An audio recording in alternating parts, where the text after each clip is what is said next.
Hello everyone, how are you doing? Today's Tuesday, it's Subs Week, and I'm Angelo, your sub host. I have an announcement to make. Before we go into this week's topic, I need to let you all know that I am stepping down as a substitute host with Pagan Perspective. I will not be returning for 2020. So I just want to, this is my announcement to let you all know. The reason why I am doing this is because I need to conserve my energy, my activities, what I'm doing, what I'm engaging with.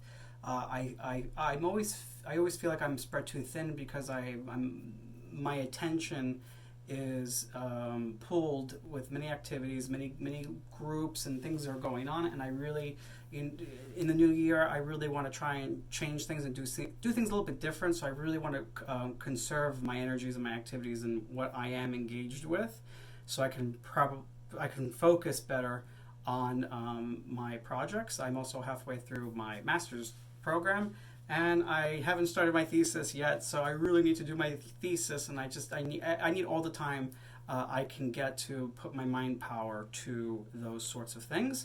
And with that, I just want to say thank you to Kara for giving me this opportunity, and thank you to the other hosts for welcoming me in and being part of the Pagan Perspective family for I think 3 years, 4 years. It's been 3, 4 years. It's been quite some time. And it's been wonderful. It's exciting. It's been fun to share with you all my path through Hellenism, to give commentary on the topics each month with a Greek perspective. I should do a channel called the Greek Perspective. No, another project I need, right? Thank you for watching my videos and liking, and thank you for allowing me to, this opportunity to share with everyone. And so we can go now to this week's topic: show and tell. We are doing show and tell. And well, I was thinking, what can I do show and tell for? I was like, ooh, I just got this new piece of clothing I could do a show and tell, for everyone. So I am wearing. It's called the Aristotle cardigan. So it's this long cardigan like this. It's really long, and you kind of just like drape it over yourself like this. It's so I love it. I'm probably going to butcher the company that makes it, Orttu, I think. I'll put a link down below if you ever want to splurge and buy this beautiful cardigan. Oh, and so this is like the first little show and tell I want to do, And then I was thinking, well, what else can I do? What can I show everyone? And I figured, let me show my statues, my altar, my shrines. Let me just you always see this stuff behind me, and you're probably trying to zoom in and see what's going on behind me. You want to see everything up close. So I figured, let's do a little tour of my sacred space, my altar, my shrines. Let's do it. So here, this is my first little space over here. This is my Istia shrine. So this is where I house my Istia statue. I have a candle. There's a lamp here. I have photos of family over here in the back. Istia is, the hearth, the family. So I put photos over here with my Istia. I light the candle every day. What's behind over here is actually a Larium. It's Roman. It's not Greek. But it's so red and white. The colors are completely perfect with Hellenism for the Greek tradition. It's blank. I didn't have any of the Roman art added into it. It's a blank little altar backdrop thing, and I whatever. I think it goes very nice. I like it. I think it's beautiful. It fits the statue nice, so I put it there. Because I don't like things too bare or minimum, so I like to have some extra things there to fill the space, and I think this just does it very nice. I can put the photos there. I have a little vase over here with Apollo. And these, I can't remember the name of this, but we do these every year. This is something that's actually done throughout Greece, everyone basically does it, and they do, especially with the kids. They take the olive branches, and they put, in ancient times, they would put little jars of like honey or whatnot, and so these are actually pomegranates, I believe. They're supposed to represent the pomegranates, and we hang the pomegranates from the branch, the olive branch, and I believe you would hang it like over the door of your house. But I can't do that, so I keep it in my Istia hearth to hang over Istia. I think, it adds some character. So this is really like me doing kind of like what I want to do. I'm going to show you my altar, my home altar. This is like the main altar. So I have over here Hera and Zeus, libation bowls, incense burner, another Istia. We have a Justice statue. Behind over here is this plate that I've had my entire life. I believe my grandmother bought it in Greece when she visited many years ago. You have Athena, Hermes, and Poseidon in the background. Again, I wanted to, a lot of my placement of things, like, oh, look at this, what Angel's doing, what's going on here? What are these? A lot of these things. I'm cramped for space and I have lots of objects, so I have to put them someplace, and I do my best to put things in a meaningful position, or just put it someplace meaningfully on, like, just to put it somewhere so it's not like just hiding on a shelf, it's not like tucked away. And so basically my altar space has a lot of things occupying it because I have lots of things, and I like to not keep it all hidden per se. I want to put it out and make use of it somehow. So I have it back there because, again, I don't like things blank. I didn't like the wall, I didn't like the wall behind it. So I put the plate there because I needed to put it someplace. A little statue of Poseidon. Got flowers to put. Asclepius, a libation bowl, a candle. There's another plate behind him with Athena and Theseus killing the Minotaur. Some pine cones because it's the holiday season. Agati, a pomegranate, a ceramic pomegranate, and some keys over here. So this is funny. So let me tell you like what I do also. Like this, and this were wedding favors from Greek weddings. So I kept them and I made use of them. I said, well, pomegranate, I have, 3 keys, and there's a mati, there's the eye for the evil eye, and I believe that's house and clover. I don't know, so good luck for the home and stuff like that. And I put it by Gati, keys. I figured, I'll put it there. Again, what am I going to do with this? I have this. I want to make use of it. I want to put it someplace. Put it on my home altar. I got it at a wedding. Put it on the altar. Pomegranate. Again, put it on the altar. So, yeah, and I just got this recently from Greece, a ceramic praying figure. She's praying. It's Minoan style. And above is the Egyptian goddess Isis in her Greco-Roman form. And so, yeah, I have her here.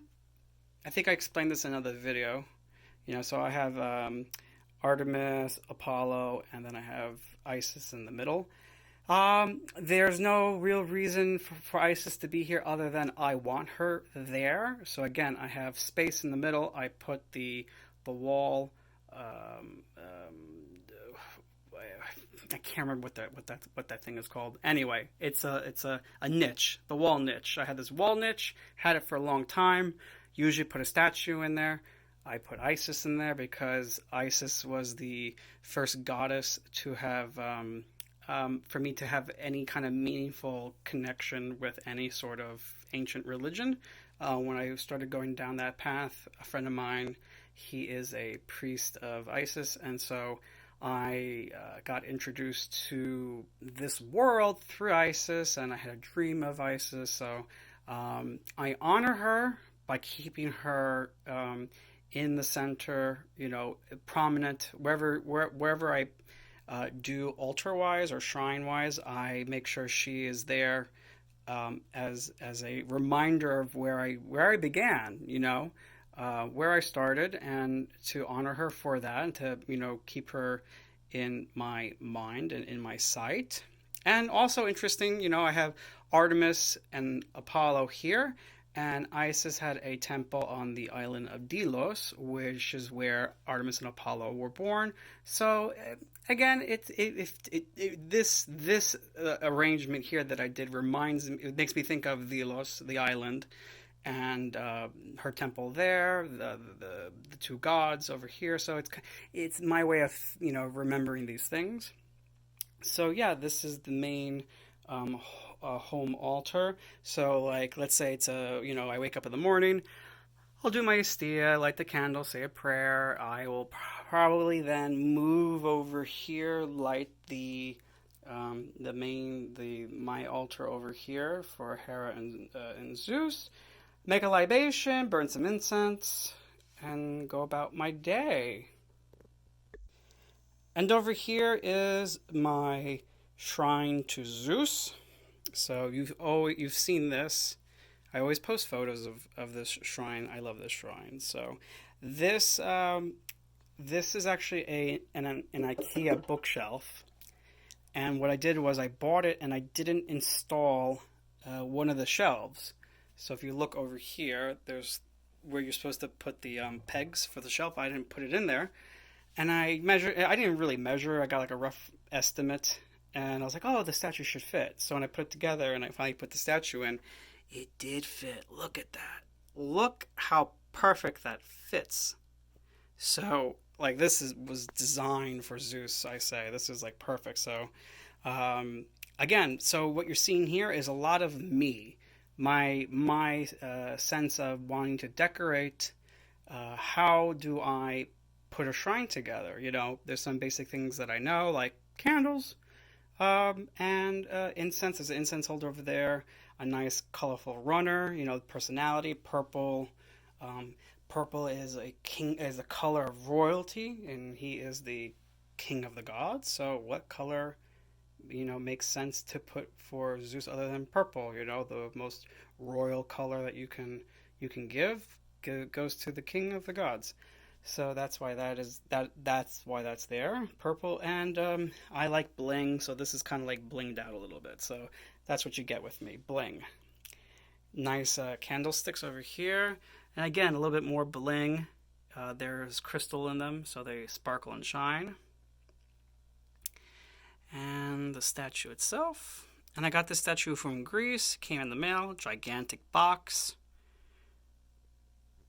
And over in the back, I have a scarf that I placed like that, so it's like a curtain. So it kind of like, kind of just frames, this, Zeus a little bit, adds a little, again, aesthetic. It's all about aesthetic, making it pretty. I have LED lights in the back behind the statue that I can control with a remote. So I can turn it off, and I can turn it on. So again, this is kind of just like what I like. These are things I like to do. Like, ooh, I'll put lights, make it glow, make it look cool. I could turn off the light, and I'll show you how impressive it looks. Okay, so I turned the light off over there, and so now you can get kind of an impression of what this is like. So you have, it's dark. I know there's nothing I like more than like sitting in the dark or having the room dark and then having all the candles burning and the light in the background, and then coming to the statue. It kind of makes me feel like I'm in one of the temples in ancient times where it's like nighttime and it's dark and you have the candles or the torches, so it's very nice. And because it's LED, again, I can I can do this. I can do a light show. So yeah, I'm nuts. And I can change the colors. This is actually purple, but it usually comes out a little bit too blue and look on the camera. That's blue. That's a purple also. Orange, red. Where's red? Red. Yeah, look at that. But I usually keep it on white. Okay, so that's the Zeus shrine. I have a tripod up here. This is a bronze tripod that I bought in Delphi when I visited. Again, right now the only reason why it's on top of the shrine is to keep the scarf from falling. That's the only reason why I have it there. I really shouldn't put something up there, but I, again, need to put something there to keep the scarf from falling. And that's what I have up there for now, because I have nowhere to put it. I have things I have nowhere to put, so I have to improvise. A lot of my shrine and altar space is tradition mixed with improvisation plus my aesthetics. So that's what you get when you see my stuff. I remember when I was in Delphi and I went there looking for the tripod. Specifically, I went to one of the gift stores, and these gift stores, you go to Delphi, they have in Delphi in the gift stores these statues, these 2.5 foot statues. You can buy them there. They have them, you know. And the tripod, they have like basically everything you need. If you want to be a good polytheist, go to Delphi, go to the gift store. You will get all the tools and supplies you need to have a construct a good home shrine and altar, but just perfectly. And this thing is really heavy. And I remember I put it on my carry-on. So I had it in my carry-on, and I'm when I'm going home and leaving Athens, put the carry-on through the X-ray machine, and the woman's like, she presses the back button to make the thing go back in. She was like looking through the X-ray. She was like staring at it and like looking at me, and I'm like, it's a tripod. And she's like, okay. She's like, because it looks weird in X-ray, because it's bronze, so it's solid, and it's these three prong legs, and she's like, what's going on here in this bag? What has this guy got? So, everyone, that was my show and tell. I had my pretty Aristotle cardigan. I can't wait to wear this outside. Oh, my God. And my my home altar and my shrine to Zeus. This is my show and tell. I hope you enjoyed it. Before I actually close this video, let's talk a little bit about shrines and altar space. I don't think I've ever really talked about that on my here on Pagan Perspective, because this is important.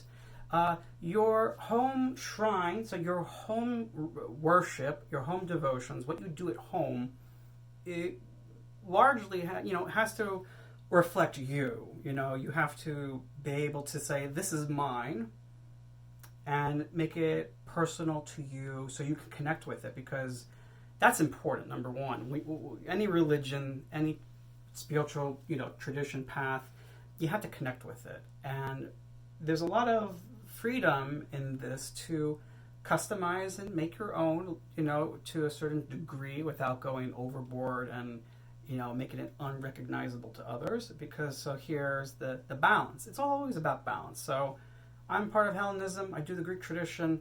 There's a certain stuff that goes into this, the home altar. There's certain things that do go into it, and I do my best to follow the formula, so to speak, but customize it and add my aesthetic or my flair to it, so I can relate and be like, this is mine. This is me. Sparkly, little sparkle, little glitter. Like crystal candlesticks that have crystal inside that glitter, and pretty runners that shine with, again, a little bit more bling, just a little bling. I like a little bling, so yeah, it's the statues you buy, the whatever you put on the altar, the objects you have. So I have, again, so I put things here, so if you remember in the video, the things I put here, a lot of these things are, I've had a lot of these, a bunch of these things my entire life. They've come from down from my family, or I got something from a wedding. So the two objects over there next to Ekati, those are from weddings, and I looked at them and I said, these look really good. I think they're appropriate to put on the altar over here. It makes sense. If I'm going to use this object and put it someplace, it's meaningful. I got it at a wedding. I want it on my home altar. Where would I put it? I'll put it over here. This seems appropriate, I guess. And what else? The plate, my grandmother, the other plate over there is also from my grandmother's, my great grandmother's house. So my great grandmother, my grandmother, unless both are from my great grandmother, I really forget. But I know that one is my great-grandmother's plate because I remember it hanging in her house. And maybe, I think, yeah, okay, anyway, you don't care. So I have objects from my great-grandmother, things from weddings, just, putting which gods or goddesses you want to have on your altar also. So I put Isis there because to honor how I started everything. Flowers are very important, so you put flowers, and it's you interact with it like it's it's living. Your relationship with your gods, it starts at the altar, at your home altar. So you have to really love it and say, this is mine. Have an emotional bond. I have an emotional bond with all this over here. My Zeus statue, my home altar, my Astia, all this over here is very much alive for me. Coming here in the morning, lighting the candles, saying the prayer, saying hymns, pouring libations, burning incense, cleaning the altar. So I will at times take everything down, dust and clean, and then put everything back. And this is, for me, a way of, it's taking care of the gods, so to speak. Cleaning the altar, making sure it's clean, making it nice, aesthetically pleasing, where it's, it's plants, it's alive, it's colorful, it's I don't know, it makes me come alive. What can I say?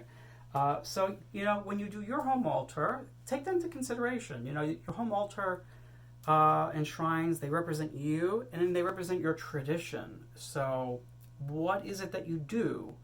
And be clear about what it is that you do, because when you manifest it, if it doesn't look like that it's part of your tradition, there's a conflict there. There's a conflict, If I said I did Hellenism and I do the Greek tradition, and you looked at my altar and there were bones on it, skull bones, and just garbage, or it was messy, and odd things I'm not going to put crystals. I'm not going to put my tarot deck over there. I'm not going to put extraneous things that don't really belong there. And yes, you might say that's subjective, what belongs, what doesn't belong, but as a Greek, that doesn't belong there. Bones don't belong on your altar. If you really know, Greek religion, bones, the dead, were defilement for the holy. So, I've seen photos of people who say they have a Hellenic altar, or this is their Hellenic shrine, and there's bones on it. And I'm just like, no. But, you can't say these things to people, because then you're a fascist, because you're telling them not to do something, and they cry. So, but, okay, and this is why I'm exiting the pagan world, is because people can't take the criticism. So, anyway, if you want to keep in touch with me, because I'm so fabulous and adorable, and I have this Aristotle cardigan, keep in touch. You can find me on my my YouTube channel. I have a YouTube channel, so link in the below. I'm on Twitter a lot, so if you want to tweet me or tweet at me, you get on Twitter. Find me there. I go on rants all the time, and I post lots of things on Greek religion, history, anything that really oh, look at this, post, tweet, that's me. I'm really active there. So if you want to keep up with me, follow me on Twitter, watch me on YouTube. That's about it. So again, thank you for watching, and it's been a blast. It really has. So take care, everyone. Goodbye.